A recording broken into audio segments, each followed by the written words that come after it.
In today's quick tip, I'm just going to talk a little bit about strip silence.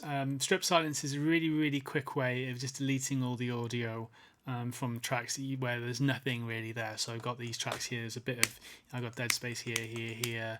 I might have to go through, and like this is obviously like a really, really cumbersome way of doing it, having to select the areas that I want and then manually fading.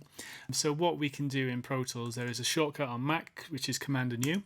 On Windows, it's going to be Controlling U. What this does is it brings up a little dialog window which will show you, it's basically almost acting like a manual gate for your tracks and the waveforms. So it's basically looking like the first setting is threshold, so anything below minus 45 dB is going to delete that file. Minimum duration is if you want to set a length of how long the track will be. If you notice, if I just zoom in on this section now, as I bring this duration up, you can see I got a little bit of a clip here.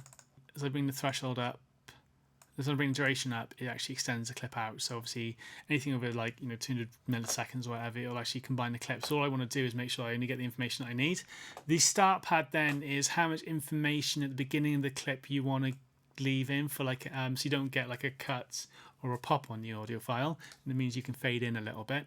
And then the end pad's a similar thing as well. So like as I bring the end pad up, you can see that it's expanding out on the end. The other thing that I really like about Pro Tools is if I just click through and add other tracks and audio clips to the strip silence window, if I select more tracks, you notice that the clips are actually getting larger. So the start beginning, let's just bring this down, say there. So I've got 176 milliseconds. If you just watch this area here, as I click through the tracks, it's actually getting bigger. So, and then if I do these two, you'll notice that they should pop out to the left a little bit more. So they're now quite big. And then I've got this fade out. It's probably long enough as well, so I don't really need to do any more if I wanted to tweak it. And because I've done that then, if I look at the whole track, I'm looking at this now, I can see that I've clipped out all the information that I need to on these audio tracks, and I've got a little bit of information here. So I'm just going to reduce the threshold a little bit more, and you notice now that that's actually got rid of all the sections that I needed.